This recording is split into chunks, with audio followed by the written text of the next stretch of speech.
outside of Pilsen, about a mile, a little less than a mile. We can see the church from where our house is going to be, and we're pretty excited about it. It's gonna be a change. We live on Whidbey Island out here in Washington, so it's That's a big change. Oh, yeah, is that yeah. interesting? We're at 7. I don't mean to Okay, interrupt you guys, but we started our live stream, so we're going to let everybody into the room very All right, good. and get things kicking off here. What a all right. program we have tonight. Oh, boy, this is fascinating. So you are going home after all these years. Yeah, we're going home. We're the town of Pilsen is very excited about it. There hasn't been a Kapaun back in Pilsen since, well, my grandmother died in '84. So Okay. we're like the talk of the town. It's like, Right. Hey, good evening, everybody. Good evening and welcome to the Veterans Breakfast Club. I'm Todd DiPastino. I am the host tonight, at least, for this conversation on the eve of the 250th birthday of the United States Army Chaplain Corps. It was on July 29th, 1775, that the Continental Congress approved or authorized the creation of military chaplains for the Continental Army. A couple hundred of them ended up serving during the Revolutionary War. And it's such an important role. I know, I've said so many times, I hear about an Army company commander. That's got to be the toughest job in the military. I hear about a captain of a ship in the Navy. That's got to be the toughest job.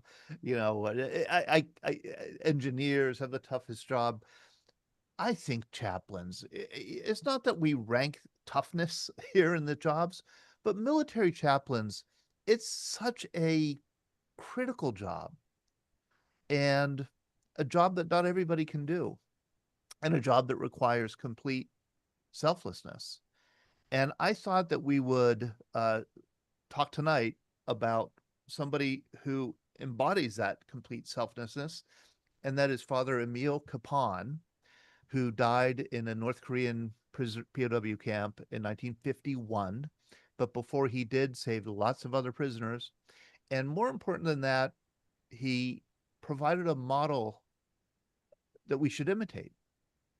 And because for that reason, he is being considered for sainthood in the Catholic Church. He would be one of the few American saints. I think he'd be the only saint, if he does achieve sainthood, with a Medal of Honor.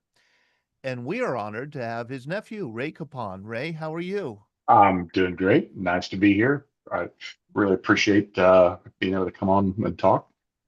Well, we appreciate you joining us because your uncle is, hero is not a term that we throw around too much here at the Veterans Breakfast Club, but I think everybody who's ever mentioned your uncle would call him without doubt the bravest person they ever met, a true hero in every sense of the word. And I see Joe Griffiths is here, and I know that Joe is the one who connected us to you. Yeah, Thank you so much, Joe. You were very, very kind with your referrals, and thank you for directing Ray our way.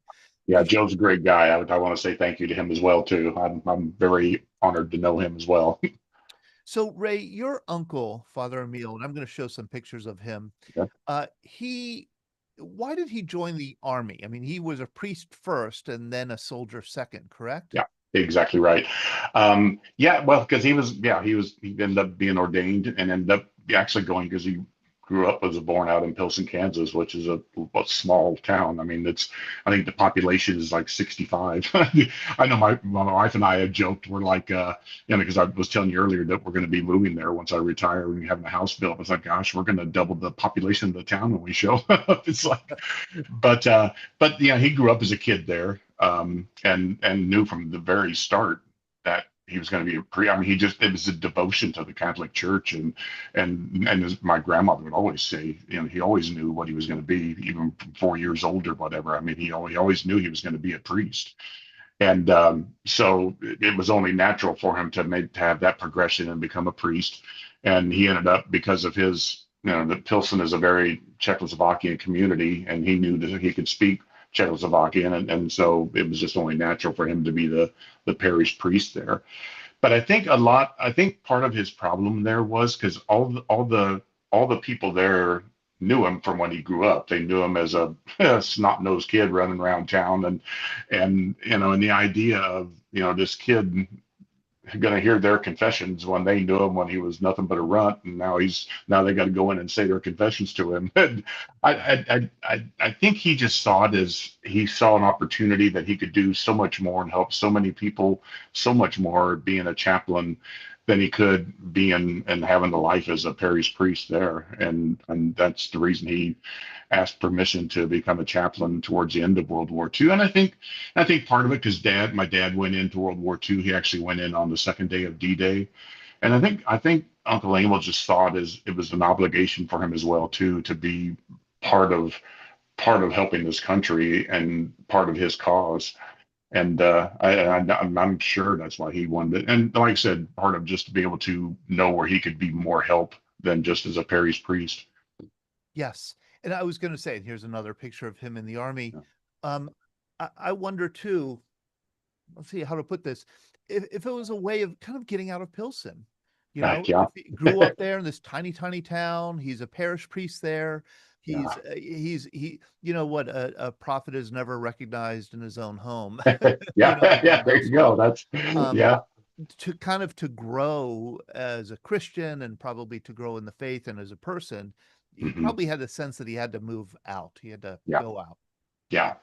Yeah. And like I said, he just felt he could help. He could do more for others than he could do there. And he knew what who needed his help and where he needed to be. And he always had that sense about him from what I could always get from my grandmother and from dad. He always had that sense of what his devotion was and where he needed to be and where he could be best, where he could best serve others, basically.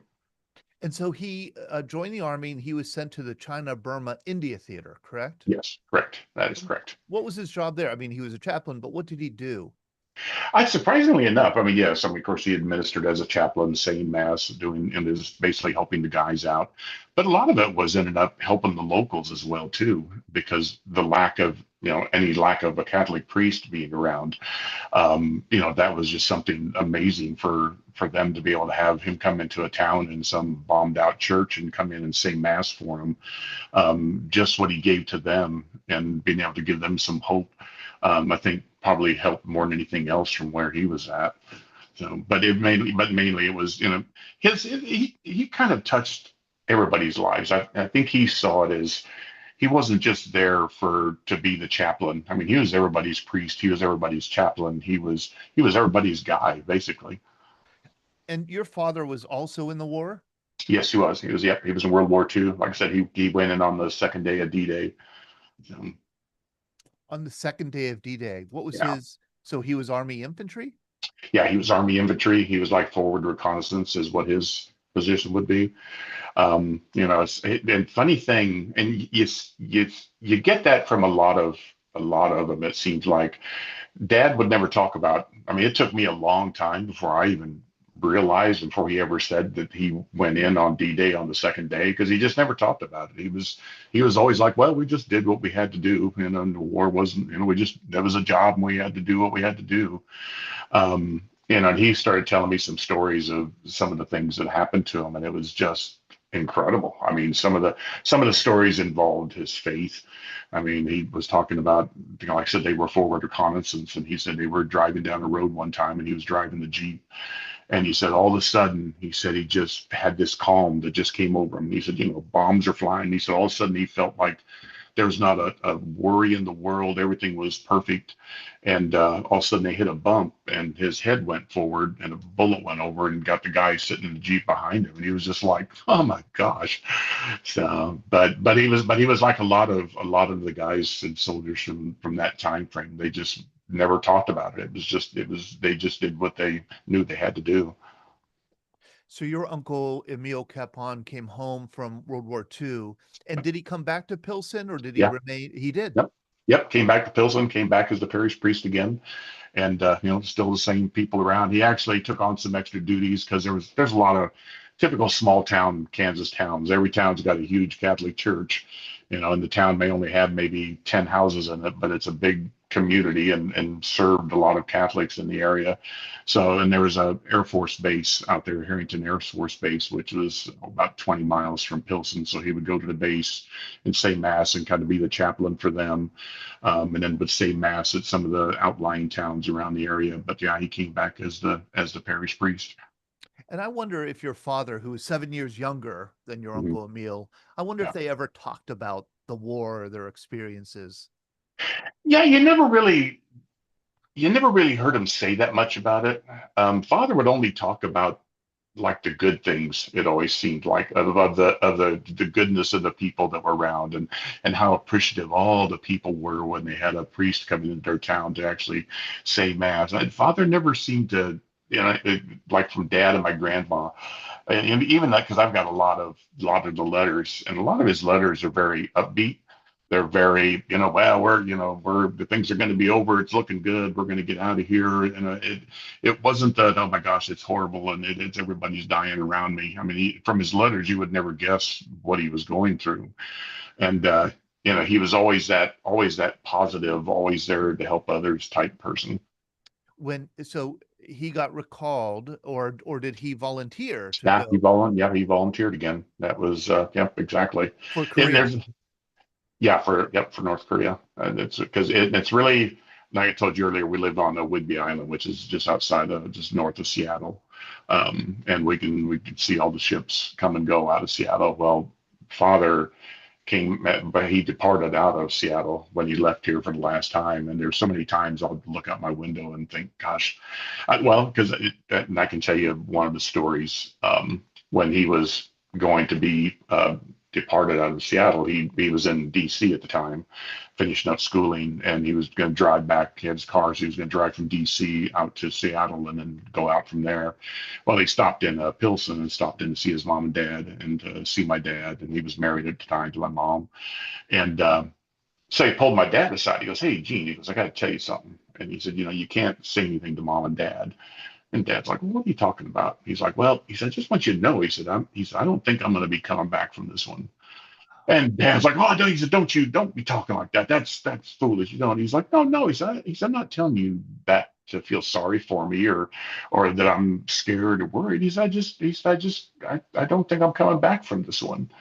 And to have that presence of mind, and when you look and see what he did on the battlefield and hear, I've been very blessed to have gotten to know the POWs that were in the camp with him and become very, very close to him, and hear him talk about everything that he did. The I wouldn't say ignoring harm to himself, but he put everybody above others, which is what chaplains are about.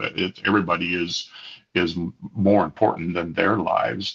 But I think that gave him I think he had that feeling, that protection of God, and if anything happened, he knew that was okay because that's where he was supposed to be.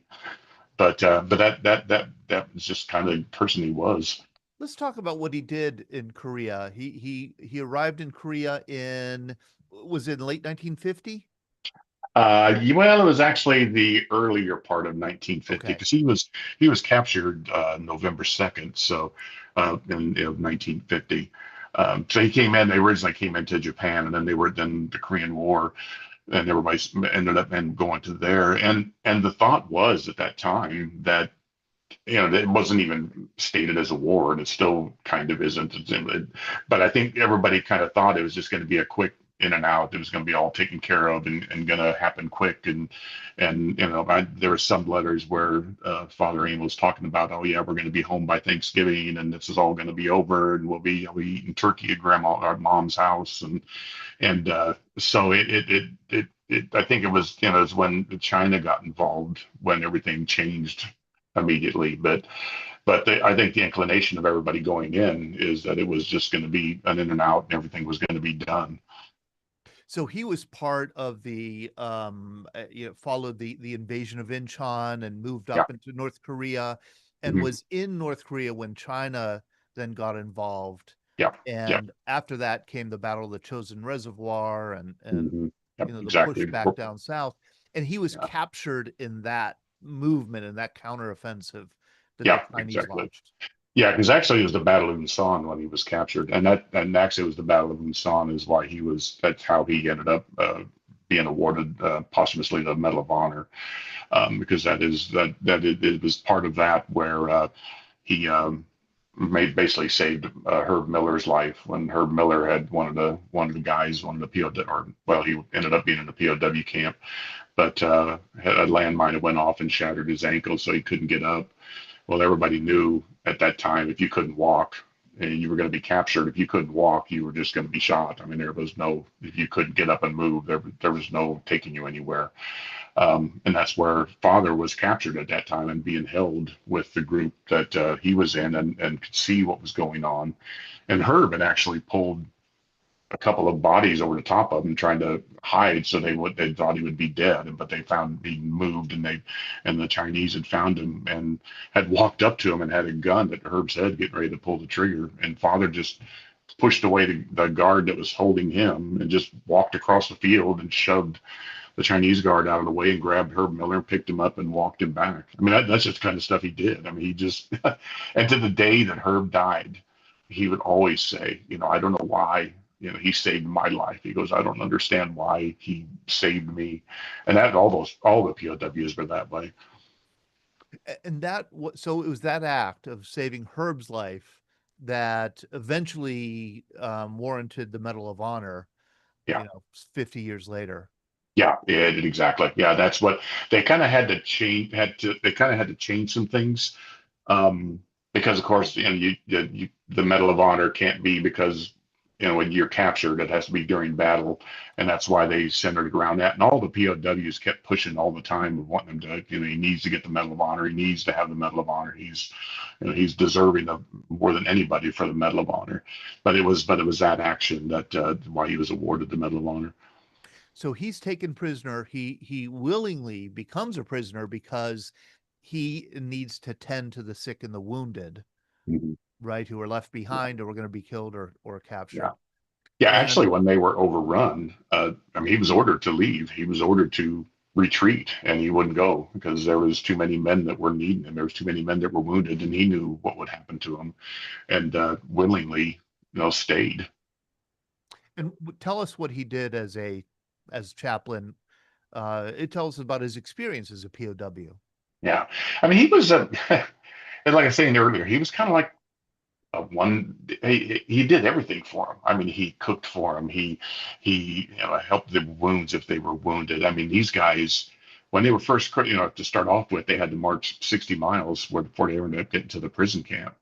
And like we had said earlier, if you couldn't walk, you were just either shot beside the road or just left to starve to death. And or you unless you could get there on your own, they weren't going to help you. And even Father would be going up and down the lines trying to help people where they needed to help. And the thing about Father is it was never you do this and you do that. Everything was by example. I mean, it wasn't like he shamed people into doing stuff, but people would feel bad because he was doing all this stuff, and everybody knew they had to help him as well. So everything he did was by example.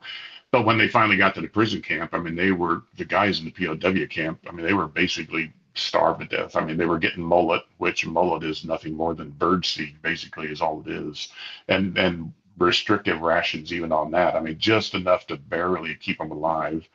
It ended up being the coldest winter that Korea's ever seen. I mean, they were talking like minus 40 below temperatures, and these guys were still in their, they weren't in their winter clothes when they got captured, so they really didn't have that much as far as stuff to stay warm with.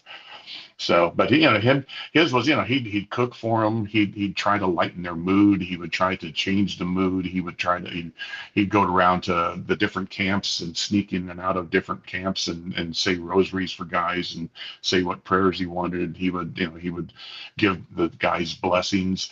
The one thing about Father, I think, well, a couple things. He would never try to mislead you. I know a lot of guys said that, before they have some battle or something going on, he'd be like, hey, any of you guys that want to have the last rites, he goes, I'll give it to you. He said, because, some of us aren't going to be making it out of this. And he was realistic about it, but he always was that gun ho and just we're going to do this, we're going to make it happen type thing. It was just his way of how he kept everything going. I mean, the camp, part of the camp that he was in, had a greater survival rate than all of the other camps by like 30%. I mean, it was a huge amount.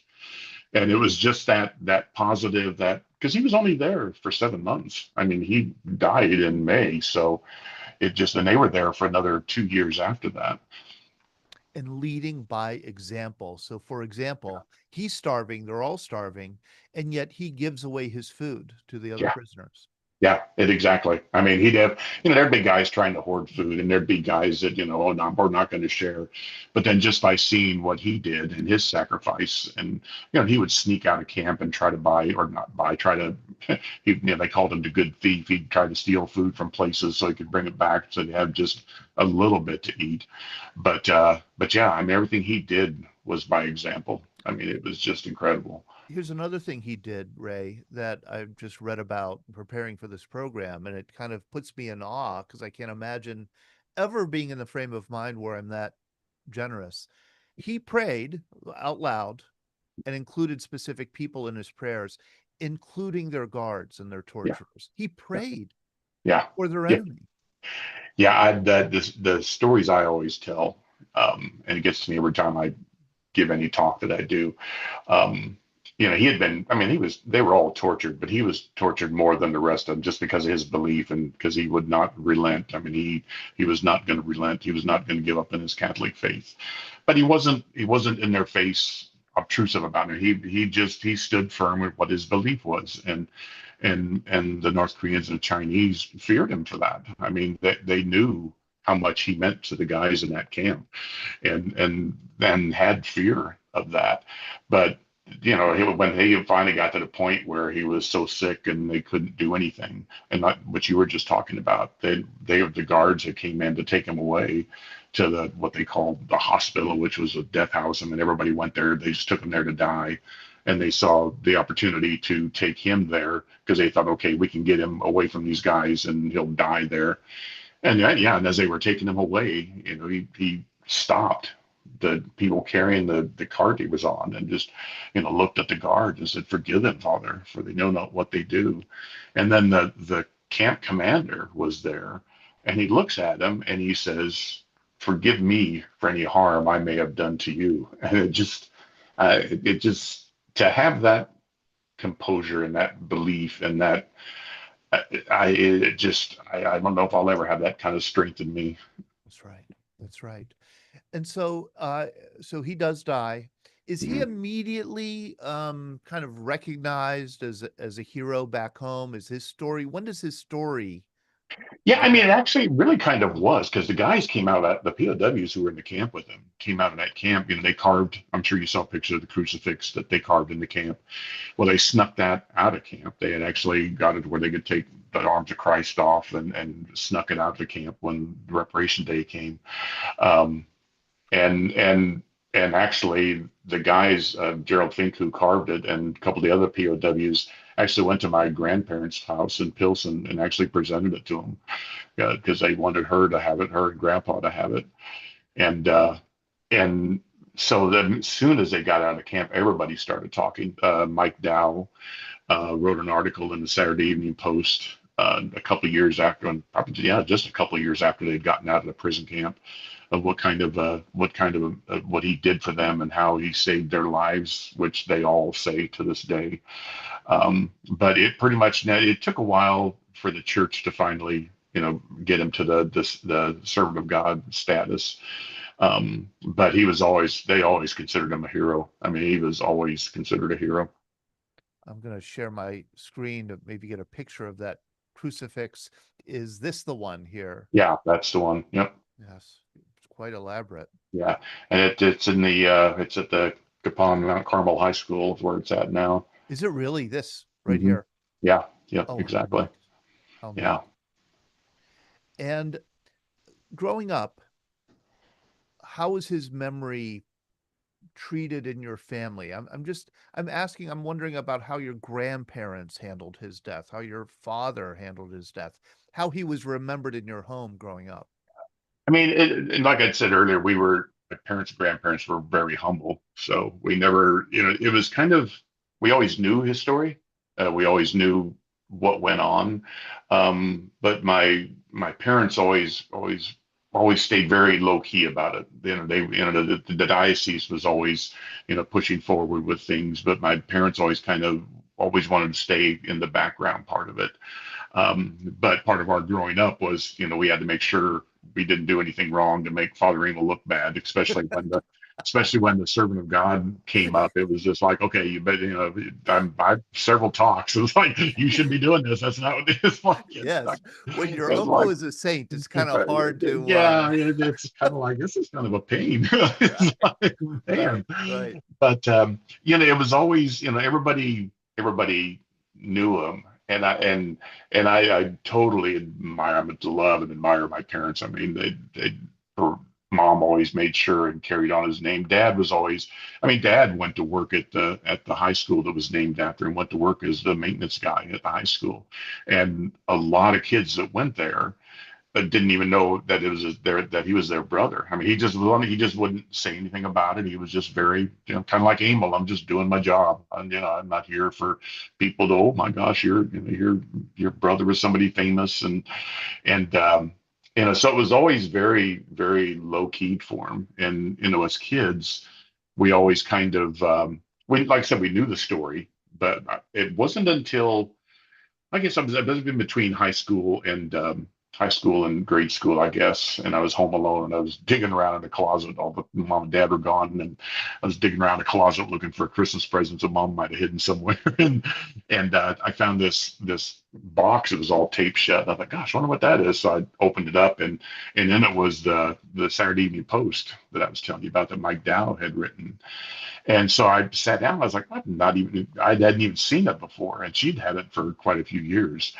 And I sat down and read it. And here I'm a kid of 13, 14, and had tears in my eyes. I mean, it's like I tell everybody, it was like the uncle I never knew. I mean, Mike was talking about how much they loved him and how much these guys, revered him, and how much, they were willing to fight to the death when they were going to take him away. And the father's like, nope, you got to let me go. You're not, nobody's dying because of me. That's not going to happen.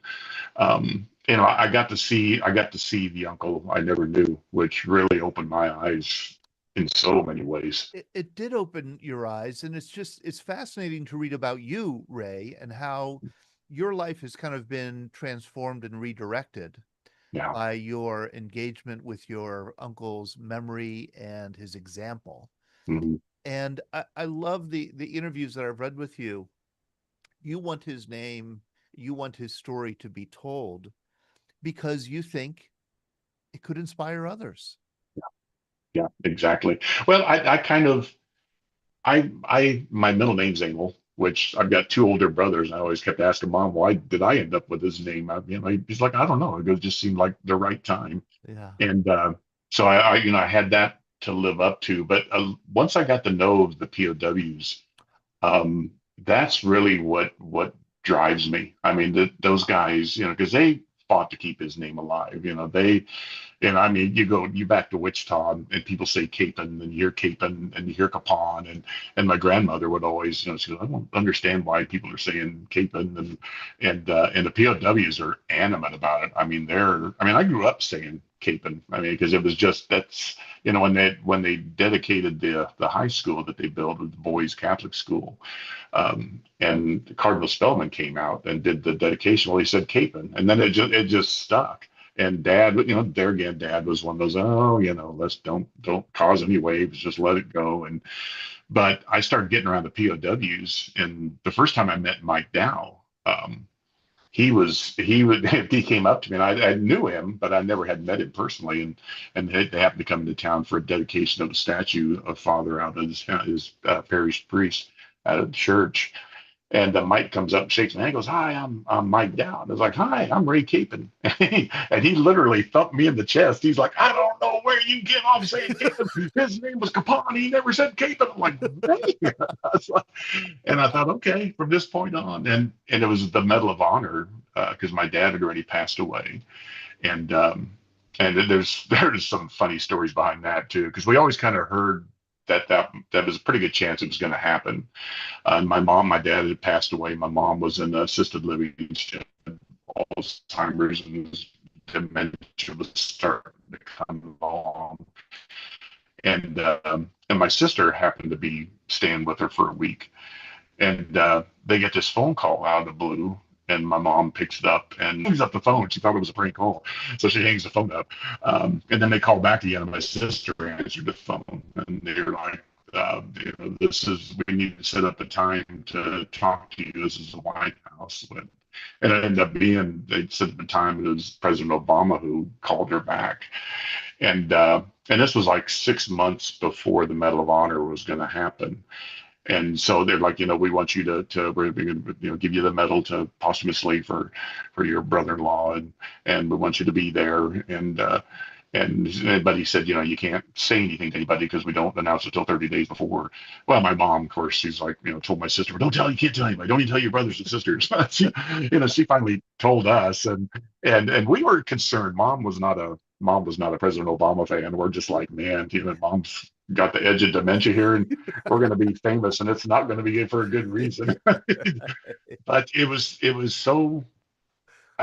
She gave me the greatest blessing, I guess, I could ever have, because it was nothing unusual to get calls from mom in the middle of the night on just crazy stuff, and it was probably a week after the Pope had stepped down, when he had resigned. And I get this call like 11 o'clock at night. It was mom, and she's like, "Well, I'm going to resign." I'm like, "Mom, you're in assisted living. What are you going to resign from? How you know?" And she's like, "No." She goes, "I can't do it." And I was like, "What are you talking about?" And she goes, "I can't do the Medal of Honor." She goes, "Dad always said if it happened that you should be the one that should be doing this." And she goes, I know I can't do that." She goes, "I know it's way overwhelming for me." And she goes, you need to be the one."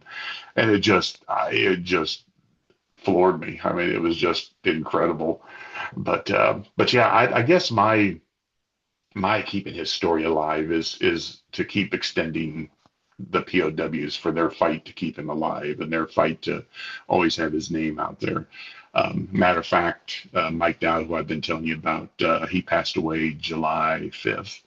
I'm flying out Saturday. His funeral is going to be at West Point on next Monday.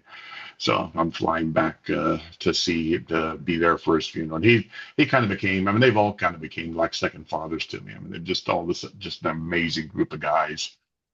And I would encourage you, if you go to YouTube, you can watch any one of the many documentaries there are about Emil Kapaun, and Mike Dow is in several of them. And he's just absolutely mesmerizing talking about your uncle. He was really a treasure. Yeah. He's going to be greatly missed. We're down to one person who was in the POW camp with him, Paul Roach, who knew Father. There's, I think, two others or one other that was in the camp but didn't know him as well. But Paul lives in New Mexico. His health is declining. He's got Alzheimer's pretty bad. So it's, so my goal is to carry on their stories and carry on their devotion to what they had to Father. And here is a picture of you with the president receiving the Medal of Honor for your uncle. Yeah. Boy, what a moment that was. Yeah, that was, of all the things that went on, I still pinch myself. Because he also received the South Korea's equivalent to their Medal of Honor, the Order of Military Merit Award. After they had identified his remains, they had gotten a hold of us. South Korea got a hold of us and said, "We want you to come." Yes. So the remains. When were the remains identified? It was probably a little bit before. We got notified on March 3rd of 2021 is when I got the call from the Army saying that they had identified his remains. And then my wife, and which nobody ever thought that would ever happen. I mean, that was never anything on my radar, anything that I ever thought, that the possibility that was going to happen. Because everybody kept saying that he was buried in a mass grave because the ground was frozen and they couldn't, and everybody was getting buried in mass graves at that time. And all the things that had changed over there, they just didn't think that his remains would never get back. There was one guy, William Henson, who kept saying, "Nope, I buried him. I buried him by himself." But everybody's, Mike, even Mike was that way. Mike kept saying, "No, he did. He's not. That didn't happen. There's no way." And it was funny when I called Mike up and told him that they had identified Father's remains, and Mike's like, "Can't believe we were wrong after all this time. William was right." And it really kind of hit him. It was, but yeah, and then we brought him home. October of 2021 is when we brought his remains home. Mary Klepper, and I do want to invite people to ask questions, and I want to ask more questions about the whole process of being considered for sainthood. I know it's a long, long process. I read the average time is 181 years between proposing somebody from sainthood and achieving it. So you may not live to see it. But, that's well, you never know. We never thought we'd get his remains back. Yeah, so exactly. And so I do want to invite Mary to ask a question. I think Joe Griffey's wants to ask a question or make a comment. Okay. Joe, go ahead. Oh, hello, Ray. Hey, Joe. Just a couple topics maybe you could touch base on if Todd and Sean don't mind. You got the word from POWMIA that they identified pretty much 100% your uncle. Yes, correct. You, a short time after that, went out to Honolulu to where POWMIA, DPA, whatever they call it, was there. Yep. You got to see your uncle, didn't you? Yes, I did, for the very first time. Awesome. And what you did when you went there? It was probably one of the most emotional things that I don't know if I can even describe it in words. I got to lay my hands onto his bones, and just to be, I think a lot of it was kind of like my wife had said. She kind of felt like grandma was coming through her and got to see her son again finally. And I was I felt kind of like my dad, kind of like got to see his brother again and be around him again. It was just something that I never ever thought was ever going to happen. I mean, it was just an impossible. Well, I could tell everybody it was a miracle, really. I mean, that's how I look at it. Can you share with us what you put on your uncle? We actually brought several things with us when we went there, because we knew we weren't going to be bringing his remains back until September, October, and we thought, he's been here by himself without none of his family around. So one of the people in Pilsen, out of his hometown, went out to the old farmstead and got dirt from the old farmstead and put it in a little container. We brought that with us. My grandpa's watch that he had forever, that he had even before Emil was born, we had that. We left with him. And then there was my grandmother's rosary that we left with him. And then my dad's dog tags we left with him when we came there. Ray, did you put the medal on him for his journey back home? Actually, the Army ended up doing a new medal for him and made a duplicate medal for him. And that medal is with him right now, actually. So, and if Todd doesn't mind, I personally knew a guy that was in a camp. I don't know if it was being Camp 1 or being Camp 2 or North Korean camp, but his name was Deacon Steve Hopkins, and he was raised. And just to make everything clear to everyone, there's only 4 saints in the history of the Church, Catholic Church of the United States, and exactly. Your uncle could be the 5th, and a Vietnam veteran could be the 6th because he's under consideration also. But wherever I would meet Deacon Steve Hopkins, he devoted his life. He was raised by one of the saints in Philadelphia, St. Catherine Drexel, in her orphanage. And he was always told to pray 3 Hail Marys. And Deacon prayed in the same camp with your uncle because they did not know at the time that he was an officer. So before they moved him to an officer's quarter, he prayed with Deacon Steve Hopkins, and they took many beatings for what happened. But whenever I met Steve, and how I get to know about you and your uncle and your family was at any event, was there in the hallways of the VA, I would run into Deacon Steve Hopkins. He would grab our hands and hold them together, and we'd pray to St. Catherine Drexel so that they would find your uncle. Everything was Gotcha. about your uncle with Deacon Steve Hopkins. Yeah. And I'll end with this. I got a call from Kelly McHugh right after he spoke to you. Uh-huh. And I called you that afternoon. I said to Kelly, General Kelly McHugh that runs DPA, I know how they found Father Emil. He said, how would you know that? And I think to interject, Deacon Steve told me that when your uncle died, they did not bury him down by the river, the men. They carried him to like a hilly slope, an area, so they know the river wouldn't wash his body away because they knew he was someone special. And they wanted him to resurrect. I mean, that's the simplest way of putting it. And Deacon Steve Hopkins died 3 months before I spoke to you and General Kelly.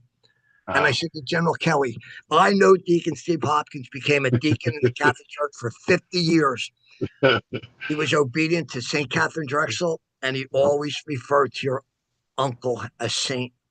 And I believe his first day in heaven, he went to God and said, hey, you got to help him find my son. Yeah, that's exactly right.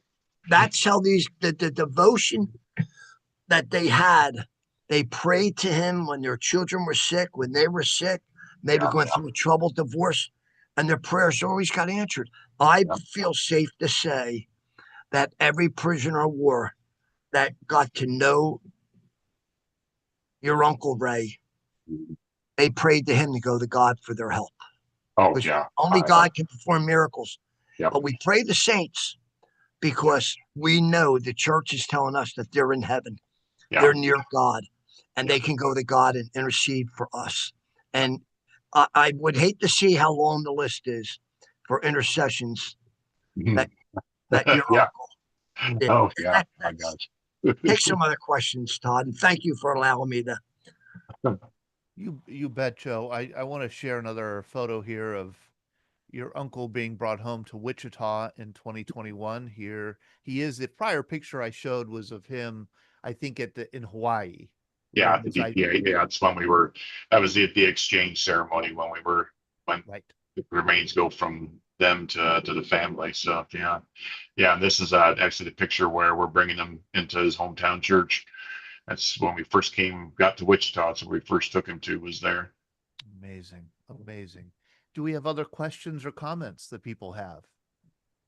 I know that there are some in the chat here. Can you tell us about Ray? But please do feel free to raise your hands or wave in front of the camera. Could you tell us about the process of achieving sainthood or being recognized as a saint? Yeah, so the original step is the servant of God. So that basically says, okay, we look at this person as being more than just a priest or more than just someone who is recognized as possible sainthood. And that process starts the process of digging through his background of saying, okay, why would you want to be considered a saint? What criteria is there that has that process going forward? And there was so many, like Joe was saying, there were so many people who had prayed to Father Emil. Chase Keir is probably the biggest one, who was a pole vaulter. And in the college, he was pole vaulting and missed the mat when he went over the top of the bar, missed the mat and ended up hitting his head on the concrete embankment that went around the track. And basically was, everybody was basically telling his parents, they're like, his brain swelled up. They had to remove a part of his skull to let the brain expand out. And they're just like, if he comes out of this, he's probably going to be a vegetable if he comes out, and weren't even really giving much hope of even surviving it. And within a week, he was not back to normal, but he was out of it. Within a month, he was out of the hospital. And you talk to him today, I mean, he's got 3 kids and a great family, and there's been several other Abra Garmins, and one who was basically she was wasting away. Her internal organs were like almost destroying themselves from the inside out. And all of a sudden, everything started reversing. Everybody started praying to Father Emil. And it's like everybody always asks me, well, what's it going to be like if you're around when he becomes a saint? How are you going to feel? And I'm like, he's a signature on the paper and somebody officially stating that he's a saint. And I know that's how the POWs saw him as a saint. I know that's how everybody in his hometown sees him as a saint. It's just a clarification, basically. Yeah, a ratification or validation of Yeah, something that you exactly. already and many others already recognize. Yeah, I exactly. want to recognize another expert. I mean, one of the great historians of the military chaplains, and that's Bob Heskett. Bob, I know. Thank you for joining us very much, and I want to thank Barb Smith for connecting us. You pretty much have a privately owned museum dedicated to military chaplains from the Revolutionary War to the present. I mean, truly, you have tons of artifacts, and you've been collecting. It actually starts at World War I. World War One. Okay. Wow. Yeah. I've got a few like letter envelopes from the Civil War, but as far as kits and uniforms, it starts at World War I and goes to current day. And are you, I would imagine, are familiar with Father Kapaun's Father story? Kapaun? Yeah. Oh yeah. Someone posted in the questions about the chaplain school as to whether he went to Harvard and would he have known the 4 chaplains that went down in Dorchester. I was just checking in the Googleizer. Father Kapaun enlisted in 1944. The Dorchester went down before that. Yeah. So exactly. they would not have crossed paths. Yeah. And the chaplain school was only 6 weeks long by the end of the war. And every month and a half, you get a whole new batch of them. So chaplain school is 6 weeks long. Yep. You become a chaplain after your clergy, and your home diocese or synagogue or whatever religion you happen to belong to, they have to sponsor you and give you the okay to go to the service. Yep. So how do chaplains do, or did Father Emil Kapaun do basic training? Yeah. The 6 weeks is to teach them how I call it, how to army. Yeah. This is how you stand at attention. This is how you salute. But as Ray mentioned, they're chaplains first, soldiers second. And a lot of times these guys kind of just do their own thing. The commander of the base says, we're going to do this. And they go, all right, that's nice. Well, I'm doing this. And they really, I don't want to say get away with stuff, but it's all in caring for their soldiers and sailors and Marines and all that good stuff.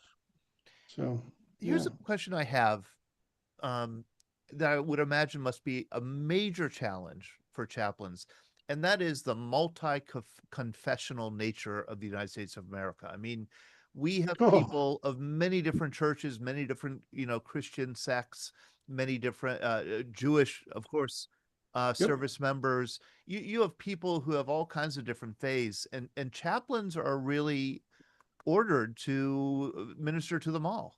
You take care of everybody. In World War II and before, just the population of America was pretty much Catholic, Protestant, and Protestant is anyone that's not Catholic. Right. Yeah. And then Jewish. And they had, they call it the Armed Forces Hymnal. And what it is, it's a service book that has Protestant section, Jewish section, and a Catholic section. And it's kind of interesting with what I do is collect the chaplain kits and the uniforms. And then I research and I'll get chaplain records from the archives. Ray, I don't know if you've got your uncle's records, but they're available. I'm sure they are, where you can get his monthly reports, and it'll say how many services. Yeah, and I do have those as well. Oh, okay. Yeah, it's an interesting read for a lot of these guys. And as you go forward in time, now we have Muslims, we have Buddhists. We've always had Eastern Orthodox, but starting in 1995, they made a kit for all of those different religions, which is kind of a neat sub hobby in itself. I've actually got, and I found him on Facebook. I've got one of the Buddhist field kits from one of the 13 active duty Buddhist chaplains. How neat. How interesting. What did it, Bob Flage? Yes, sir. Let me say I've got nothing but respect for the chaplains. Well, let me say a chaplain. December 68, we were in the field and one lo and behold showed up on the mess chopper. He, they were bringing his food out and this gentleman came out and he had all his paraphernalia with him, and then he puts on this big white garb. The picture that you showed really hit a nerve on me because this chaplain puts this white garb on, and I said, "Sir, this is not a good place for you like that." And he said, "My son, don't worry about it. I'm taken care of, and I'm here, for you." And that just blew me away, and I've never forgotten that because, like I say, we were in an ideal place. Charlie was all around us, so but yet he did his job. What a story, Bob. What a story. And don't you wonder, you think when he says, I'm okay, I'm taken care of, your immediate thought is, well, he thinks maybe he won't get killed. But that's not it. I think it's more, I'm okay if I'm willing to take this risk to minister to the people here, even if it means, I might get harmed. Right. Yes. Yes. Do we have other chaplains here? I know that we have James Blackwell, and I do want to recognize him. James Blackwell is a well-known military analyst. You may have seen him on TV. He's also an Army veteran himself, and an expert on the Persian Gulf War and on the Korean War, I understand. And Jim, I don't know why you're joining us tonight. Do you have a special interest in Emil Kapaun or chaplains in general? A little bit of both. My interest in VBC is with my research into my uncle's experience, who also was imprisoned at Camp 5. So for about 15, maybe 20 years, I've been researching his experience. He was radio operator of the first B-29 shot down over North Korea on November 10th. So, a week or so after Father Kapaun was taken, I don't have the exact dates, but they all marched him north through that terrible winter, through the torture. And I like the way Ray described the food as birdseed. Mm-hmm. That's prevalent throughout all of the documents about people. Now, I have no direct evidence that my uncle had any interaction with Father Kapaun in particular. But I tell you what, when you read the histories and the stories and you listen to folks talk about Father Kapaun, I got to believe that at some point he must have stolen food and given it to my uncle. Because everyone knew Father Kapaun there in Camp 5. My uncle also died a few months after Father Kapaun did. So that's my interest in particular. Yeah, I do histories focusing right now on the air war over Korea. But it started as a personal interest. So you are writing a book on the air war over Korea? Yes, I have several books in progress. One is coming out this week on Amazon. At least that's what the publishers say. Okay. I'm not sure if it's actually going to make it this week, but it's called Gunners, B-29 machine gunners in the Korean War. Right. 10 guys who were gunners, and their stories are inspiring. They're ordinary guys who rose to extraordinary heights during their experience in the war. And so, but really my interest tonight in Father Kapaun is to keep pushing on that noodle to see if I could find more details about my own uncle's experience. How interesting. And yet, so he became, Father Kapaun kind of by word of mouth in this camp, number 5, became known as somebody who was extraordinary, the Padre. Oh, absolutely. Again, he circulated I'm told that every night he snuck out of his barracks and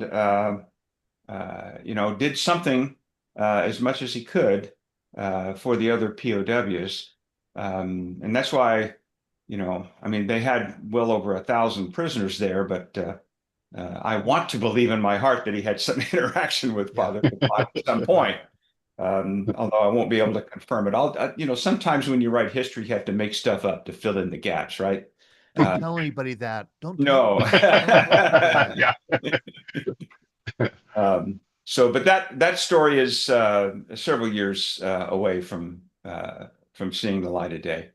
So I'm going to put gunners in the chat here when I locate it. I do want to invite Chaplain David Dupre, who joined us tonight, to talk about his experiences, and also to ask, is Emil Kapaun kind of a household name among military chaplains today? Is he well remembered among military chaplains today? I imagine that he is. Let me see here. I think David might have dropped off. David's here. I asked him to unmute, but I do not see his video on. Okay.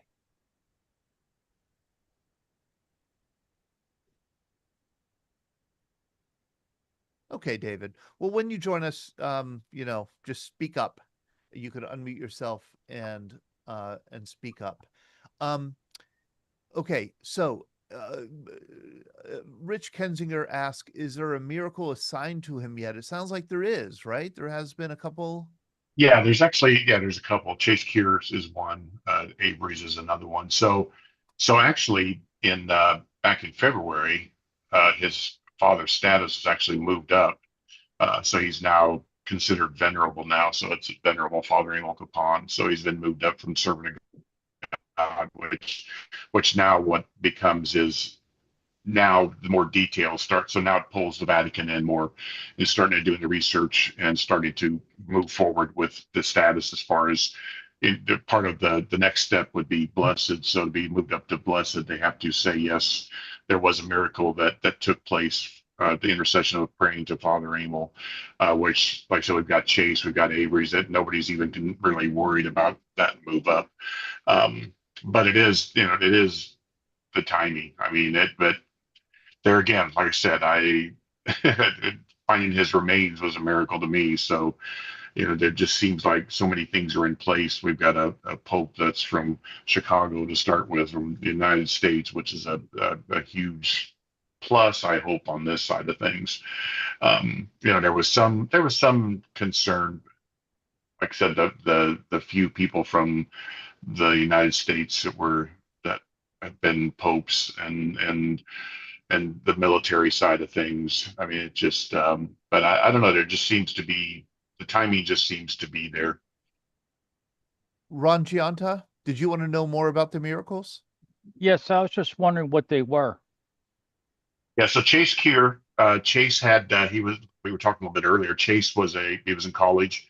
He was a pole vaulter. So that was his love, was doing pole vaulting. He was doing a run and did a pole vault jump, cleared the bar, but when he came down, he missed the mat and his head smashed into the concrete curbing that went around the track. They immediately took him into the hospital. His brain had swelled up. He was totally unconscious. They had to take a piece of his brain out. And all the doctors basically said, either he's either going to be a vegetable or he just won't survive. And everybody started, there's a prayer that goes out to pray to my uncle, and everybody, it starts a prayer circle, and everybody started praying. Within a week, he was awake and had no issues as far as memory or anything went. Within a month, he was out of the hospital. And I'm good friends with him, actually. He's got 3 kids and lives outside of Kansas. And the doctors couldn't say how basically he was cured, more or less. I mean, he just, there was no medical reason why he should be like he is today. And then Avery Garman was another one. She had gotten sick and went into the hospital. Nobody could figure out what was going on, but it was like she was getting eaten alive internally. Her organs were failing and her blood cells were all going crazy. And no matter what they did, it was just getting worse. And all of a sudden she started making a turn and going the other way. And she's the same way. She's got 2 kids now, I think, and just doing great. So there's all kinds of, I mean, I hear, people all the time calling, this happened and this happened. So I don't think there shouldn't be any problem whatsoever for the next move up to blessed as far as miracles go, because it has to be a miracle that has happened. Now to go beyond that, has to be a new miracle has to happen to move up beyond blessed. But I'd like I said, there just seems to be a lot of positive things right now, a lot of attention to him. And if there was ever a time, that people really need someone like him, I think that timing is like right now with everything that's going on in this world. Yeah. Now, is there access to that prayer? Is there a website or something? If somebody, If you just go on to just put Father Emil Kapaun in, and you'll into Google or anything, and there's several different sites, but they're all, just go into the Wichita Diocese, Wichita, Kansas Diocese, Catholic Diocese, and you'll be able to pull everything up on it. But yeah, it'll be on that website. I mean, I'm Catholic myself. Okay, okay. born and raised. And Okay. I know a lot of people who have illnesses or afflictions that there appears to be no hope sometimes. Yeah. And, people talk to each other and, Yeah. and some people even turn to me, and I tell them, pray to St. Jude or whatever, Yeah. but Yeah. now this gives me like another something to give somebody for hope. Yeah. When hope is almost despaired of. Yeah.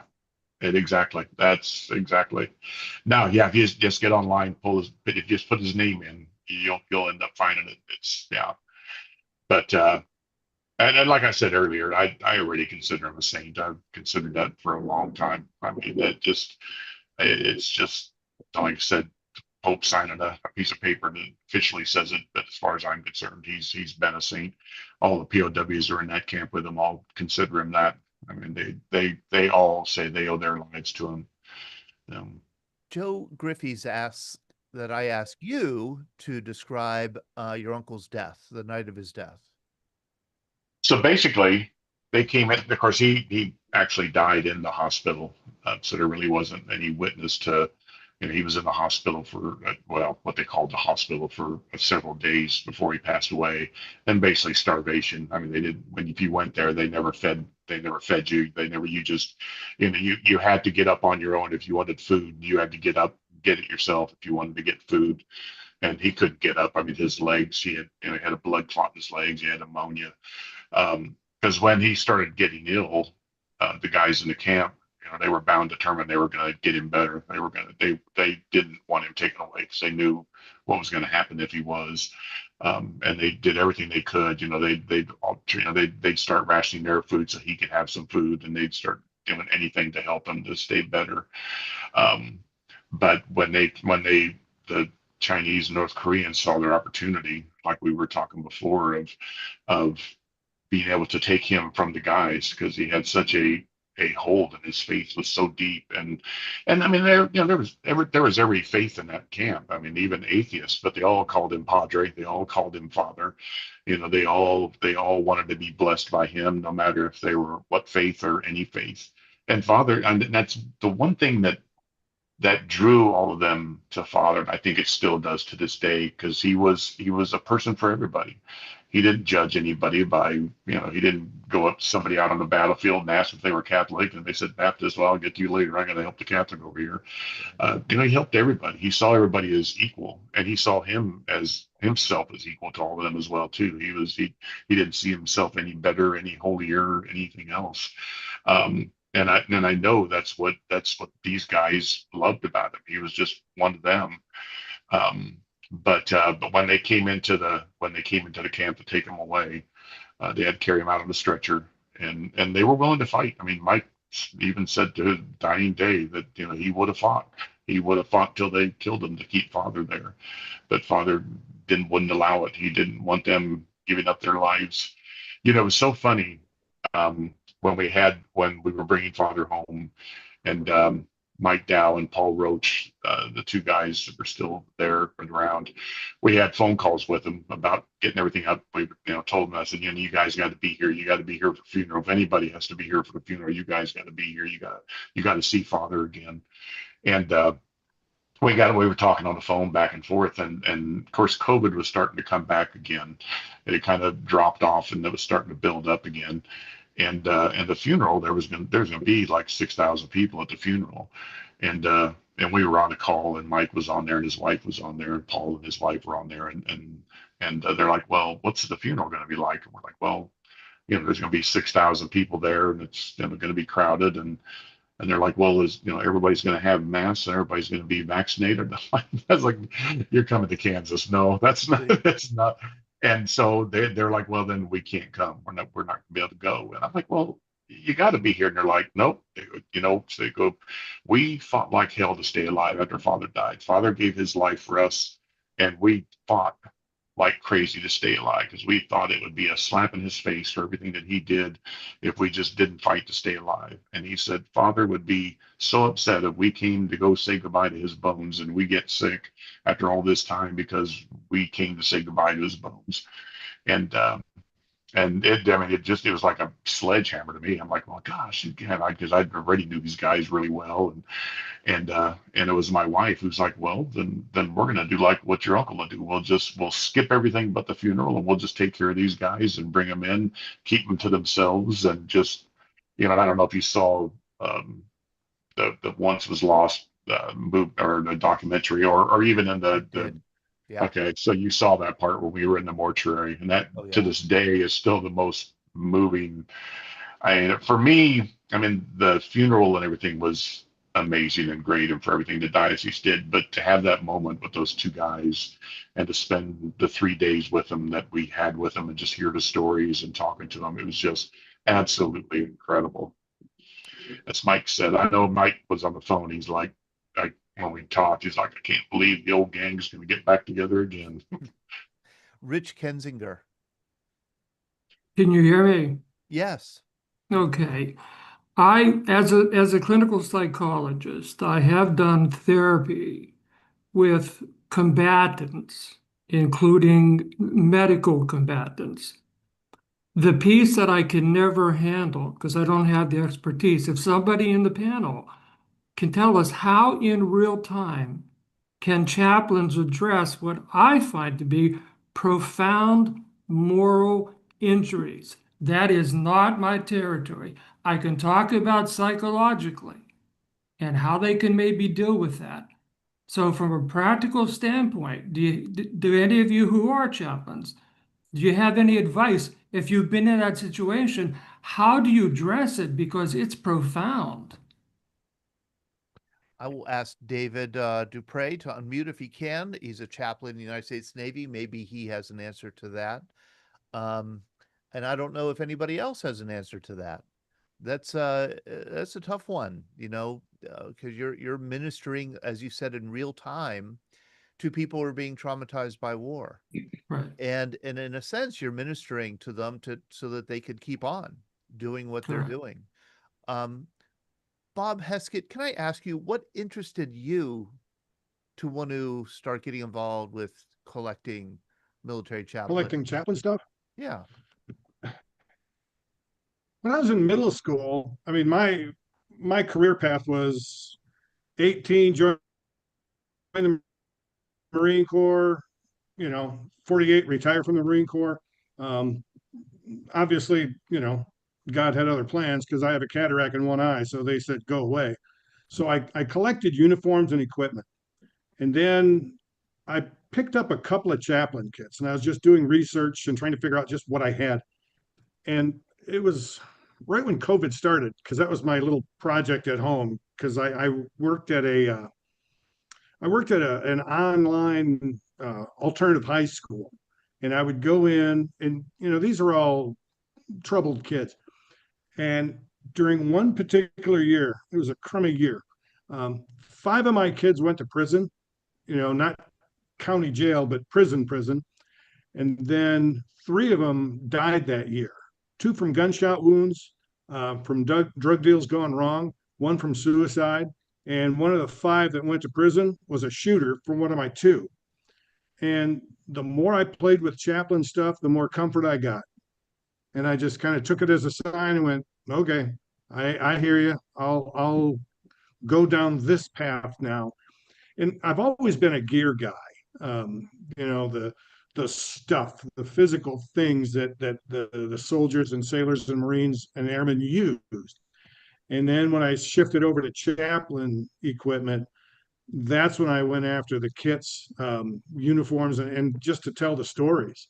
And then as I kept doing research and I keep getting more chaplain kits,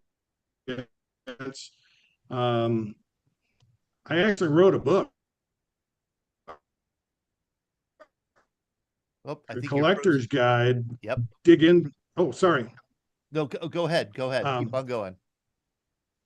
And then I would just keep on researching and get their stories. And I've actually just got another kit and uniform from the daughter of a chaplain that was in Vietnam. And it's waiting for me at home. We're on vacation. We're out in California at the Redwoods now, and home is back in Michigan. So when I get home, I got some stuff I get to unwrap and play with. But I just dig in and tell the story. And I'll set up displays at my church at the River Raisin National Battlefield Park in Monroe, where I volunteer at. I've set up for the VFW and American Legion, and but it's just a neat hobby. And like I said, the more I play with it, the more comfort I get. Tell us what's in a chaplain's kit. That depends on what it is. There was a slideshow, a PowerPoint that did you send it to me? Where's Barb? I think Barb did. Oh, yeah. Barb, did you send it to me? Let's ask Barb. Yeah, there I am, throwing her under the bus. Yeah. Well, it's Barb's fault. Oh, okay. Yeah, it's not our fault, Barb. Barb, did you send me a PowerPoint? I think so. I'll find it. All right. It depends on the religion. What's interesting is the first chaplain school was opened in 1917. And when you graduated, you got the privilege to buy your own uniforms, and you were given a chaplain's flag. Nothing else. You had to supply your own ecclesiastical equipment. And so there's a variety of things that you'll find out there used by chaplains. And then World War II rolls around, and it's the same thing. Not until 1943 did the military issue a kit. And the chaplains, I don't want to say they didn't like them, but well, I guess I am. They really didn't like them. They didn't like them. Yeah, it was about a 39. Oh, there we go. So this, that's me down, that's in Ohio at the Taste of History, where these are the pictures that Barb sent. But that kit you see in the corner, the small black case, that is a communion set that was used by Monroe Caver, that uniform straight center. He's one of the 63 black chaplains that was in the Army during World War I. He never got sent overseas, but he went with the 9th and 10th Cavalry. So that the thing your cursor was over, right dead center, that's the communion kit that he used. Next to it, the one on the right side of the screen, that's a non-liturgical Protestant kit that was made by International Silver during World War II. Non-liturgical Protestants would use the communion cups, and you can see the cross is plain. There's no corpus on there. The Catholics would use that. If you want to zip to the next photo. Let's see, because the photos were sent individually. So here, let's look at how about, yeah, this one. No, All right, that's not it. Is that it? That's a Oh, hold on, I'm getting there. all right. Again, it's Barb's fault. Hold on a second here. Is that it? There we go. I can talk about that one. Okay. This kit belonged to Chaplain William Greenebaum. He enlisted as joined the Air Force. You don't enlist as an officer, but he was commissioned in 1954 and then transferred to the Army in 72. And this kit I actually got from his son. And this is a Jewish kit. You can see the Torah in the center there inside the case. You've got the Kiddush cup, which most Christians would recognize as a chalice. The interesting about this particular kit is in 1954, the Air Force came up with this great idea to lighten up the load of the kits. So they made the cases out of a blow molded plastic, and they were junk. I've got his case, but I don't take it off the shelf because I'm afraid I'm going to knock it over and break it. So I just bring the kit out. I actually got this from his son. And I've got a bunch of his prayer books. And actually, I've got his calendars for 35 years. I can thumb through it and it'll say, had a meeting with this person, had a meeting with that person. It's kind of neat. That's really neat.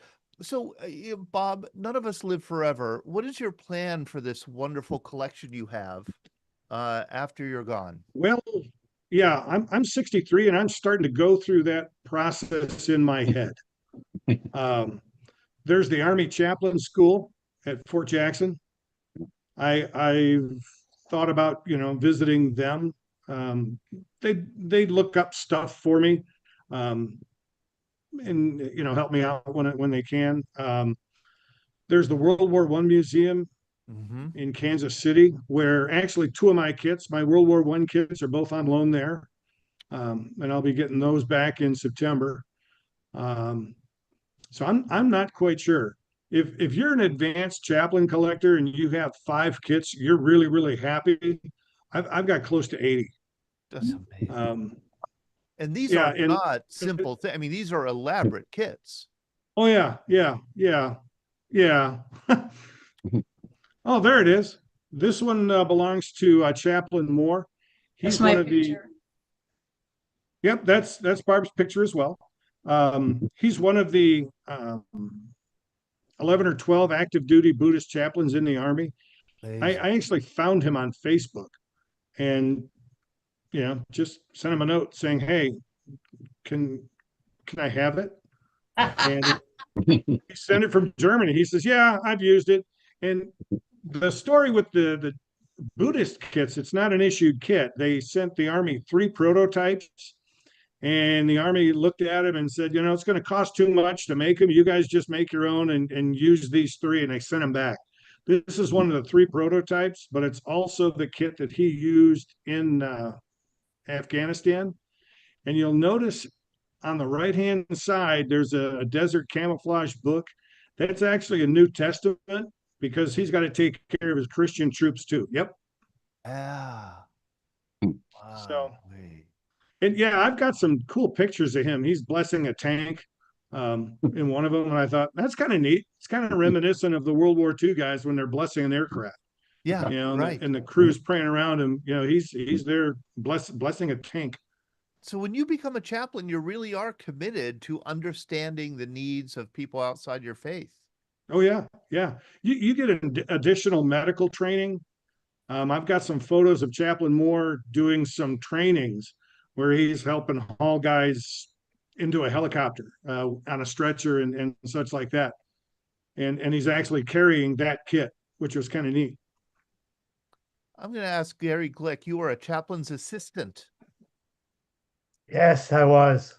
in Germany, 1970, 1972. Yes, yes. What is what is it? You know, this is where Todd steps into a stupid question. What does a chaplain's assistant do?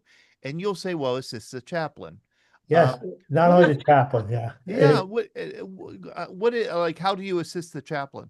Well, I was mainly working for a Hasidic rabbi at the time for almost 2 years. It's just by accident I became a chaplain's assistant. Oh, And it really? was kind of interesting. It was just an accident. It's just that I fell into it, literally. I was first in the infantry unit, and I just didn't like where I was at the time. And I just happened to go to Temple, and they said, we have a job for you if you'd like. It was a guy, I'll never forget, he actually was going to be a priest, a Catholic priest, one of the assistants. And he says to me, Gary, would you like to become a chaplain's assistant? So I said to him, okay, whatever it is, I'll do it. So he got me in there. And next thing I knew, I was working for all the chaplains and learning about all the religions. I was not religious, but I'm Jewish. But they needed that to me for work to this rabbi. And I happened to see that, all right, he was a captain, but there was also another rabbi that came in on weekends or during the week. He was a colonel, but he was reformed. And the rabbi said to me, quote, don't touch any electric. That's it. I didn't do it. But the colonel didn't care. He was reformed. He kept on turning lights on and off on him. And it's kind of funny, when I first started there, I didn't know. He kept on certain Saturdays, we went to Munich. I was in Augsburg. And I was in Munich, but they used to go to chapel in Munich to a synagogue. And I didn't know that he said to me, he was walking there, and I had no idea. It was the first time I started. And I was looking for him. So I found out he walked to this temple. I went to the temple afterwards myself, and I met him there. And I assisted him whatever he wanted to do, because at the time there weren't that many Jewish people on the uh, premises then. Right. But as time there was maybe 3 or 4 or 5 of us or whatever. But I used to just every week take care of it. And Easter came, this holiday came, and the irony was the other guy who actually was going to become a priest. He was like confused himself, but I don't think he ever did become a priest, the chaplain's assistant. And it was funny, the other chaplain's assistants were possibly going to become rabbis or priests or whatever. And I was the only one there who was like, that was it, me. And I did. It's kind of funny how it worked out too, that out of nowhere, someone gave me this prayer book that was held by a West Pointer. And he passed away, and he gave it to me. And then next thing I know, someone else comes back to me, and he's looking in his attic. And next thing he finds another book. And I have more books in the car, and I've been collecting them myself. And finally, we're getting places to put them in to show others about it. That these are stuff actually from World War II. And we happened to see one, and we found one, and we found the guy's name in there. But I don't think how we'd be able to find out who it is. Yeah, how interesting. We But it do have was. Chaplain David Dupre. You are with us now. I know you're with us. Your audio is with us at least. Thank you for joining us. Absolutely. Great to listen in. I had to step away for a little bit and chat with my parents, but I appreciated the presentation on Father Kapaun and the motivation that we get from those heroes. So thank you so much. How long have you been chaplaining in the Navy? I'm 17 years now, and I'm up here at the Naval War College in Newport, Rhode Island. My wife and I just landed here, and we were assigned here to the senior course. It's really for senior command leaders, but there's a spot for one chaplain in a class of 300, and I'm privileged to have that spot here for the next 11 months or so. 11 months, you're going to be learning. Yeah, absolutely. Yep. Side by side, just really learning about operational war and strategy, but also leadership principles that senior leaders in across all forces are learning. So huge privilege for me to be here. Huge privilege. And, you probably heard us talking about what I view, and I may be wrong in this view, but what I view is a particular challenge of a chaplain like you having to minister to people across confessions, across various faiths. I would imagine it would be hard to understand the, beliefs, systems, and the perspectives of people who have a faith that, isn't your own. No, I appreciate that, and appreciate the gentleman who has collected all those kits and respectful of all those different communions. I think and for everybody listening in who has been a part of chaplaincy, it's just something that we learn early on, that instead of beginning with ourselves and maybe even the gospel that we believe or what we think is the good news, and we just can't wait to share it, and Yeah. really we're trained to begin with the person who's across from us, and to begin with their thoughts, and to really seek after their well-being, and even when their faith tradition is different from ours. So I think That's by him speaking. beginning with His the other. picture's not here. Oh, I'm sorry. Hold on a second. That's just Barb. Barb's just interrupting us again. Poor Barb. Poor Barb. I'm sorry. Um, yeah, so it's a person-centered mission. You Yeah. have to meet people where they are. Yeah, for sure. And sometimes, of course, that may involve asking them if they'd like to receive prayer, or sometimes they need specific guidance that would relate to our tradition, and then we can provide that. But really, it's beginning with the person and respecting their tradition. And what we in the Navy we call that facilitation. So if you have a faith tradition that's different from mine, and I can assist you by providing a clergy person or materials that would enhance your faith, then that's the part of my job that is facilitation. And so that's how we look at it. Carol Popchak asks a good question. Are there any circumstances where chaplains have to take up arms? Yeah, it's in the United States, that is illegal for us to take up arms. So it's not against the Geneva Convention, but it's against U.S. law for chaplains to bear arms. So even you might be interested to know, even in our emblems, we have a Fleet Marine Force emblem that I wore today with a uniform. And if you had a Navy let's say one of my medical counterparts is standing next to me, that Fleet Marine Force emblem has 2 cross rifles on it. But because I'm a chaplain, I cannot bear the image of the rifle on my emblem, and so the chaplain's emblem has the rifles removed.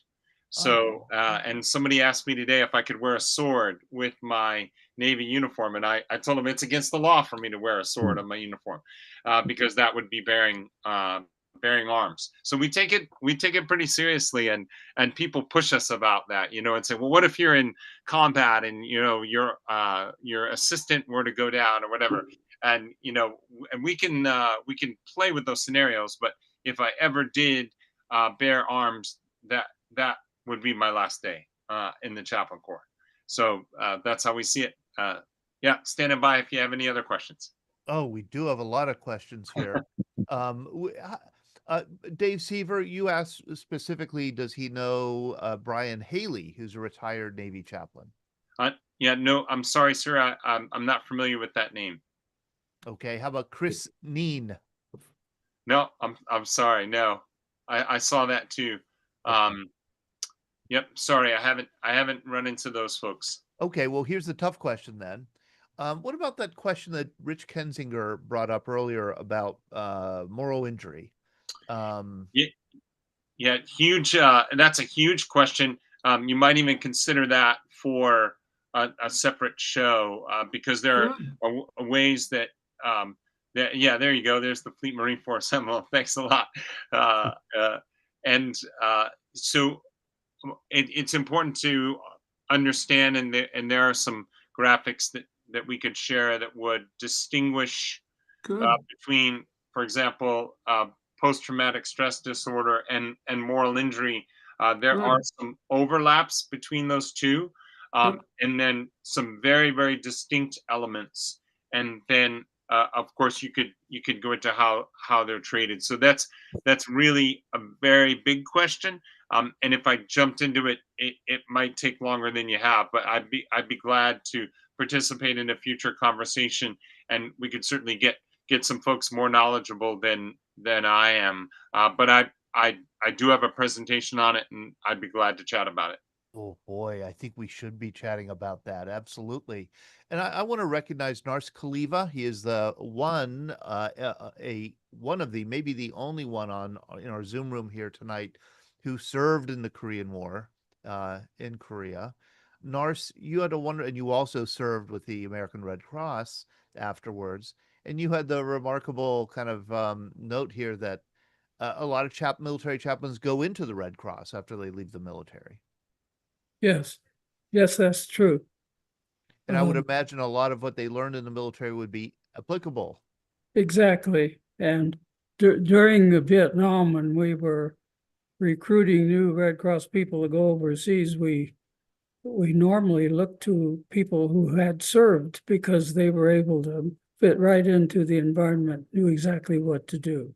Right. But they were non-combatants, and some of them, like many of the people who were retired, were not necessarily there to, intending to advance to become full field directors or go into administration or anything. They just wanted to do casework or do counseling and work with the troops. Yep. Especially, and in those days, we delivered a lot of death messages. And one of the things that the chaplains often told me, retired people on staff, said that one of the reasons they joined the Red Cross was because after delivering bad news, then oftentimes the client, the service person, would want to go or need to go home on emergency leave. And as a Red Cross member, then they were able to take the next step and provide the verification so that the commanders could decide what to let him go. Wow. How wonderful. Thank you, Nars. Thank you for joining us tonight. I want to make sure before we sign off here that Jim Blackwell has connected with Bob Heskett about your research question, Jim. Bob, you got it? You two are going to connect? Yeah, I gave him my email. Okay, Great. very good. Yeah, Very good. but I won't be home until middle of August. We're still bouncing around.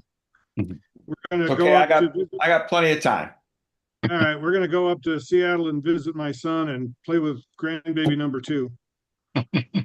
Good. If you can indulge me another 30 seconds, you got Todd, a pitch for the book. One of the main characters is a Jewish airman who was shot down with my uncle and survived Camp 5 and other camps. His testimony is absolutely remarkable, and it's the best documented case that I have in the book. His name was Philip Aronson. And I just got a kick out of listening to Gary talk about how he fell into that business. Secondly, an anecdote for the non-combatant chaplains. I ran a course I was senior executive on the Air Force staff, ran a course on nuclear operations, right? So we bring in these senior leaders to get them familiar with it for a week. And the culminating exercise is sort of we've got to go to nuclear war because it's being forced on us exercise. Mm-hmm. Well, one of the roles is the President of the United States, who has to actually issue the authorization to go to the war. I had the inspiration on this one course when we had the Air Force Chief of Chaplains as a student. I made him the president. That was an interesting course. Thank you very much, Jim. I hope that you'll come back, Jim, specifically. Oh, yeah. On August 11th. We're going to be remembering the 35th anniversary of Desert Shield. Would love to have you come on, and I know that you're an expert, have written much about Desert Storm strategy and tactics.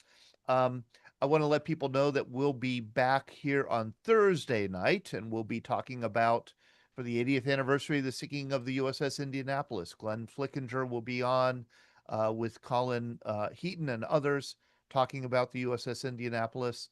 And then Monday, Ida May Gower, we recognize the birthday of the United States Coast Guard. We'll be talking with Coast Guard veterans. So join us for that. That's a week from tonight. Ray Kapaun, thank you so much again for joining us for this special program. We're very grateful that you spent time with us to share your uncle's story. Oh, thank you very much for having me. It's been a privilege, and it's been amazing hearing everybody else's stories as well too. So thank you very much. I think we need to talk more about chaplains. Chaplain David Dupre, we're going to ask you if you could come back on sometime to continue the conversation about moral injury and other issues. Bob Heskett, wonderful to meet you. And darn it, Barb Smith, you are just such a wonderful connector. Truly, thank you very much for always kind of thinking of us and connecting us with these interesting people who are real experts and fascinating people. Thank you, Barb. I like to tease you, but boy, you're a wonderful ambassador for the Veterans Breakfast Club and a wonderful friend too. All right, take care.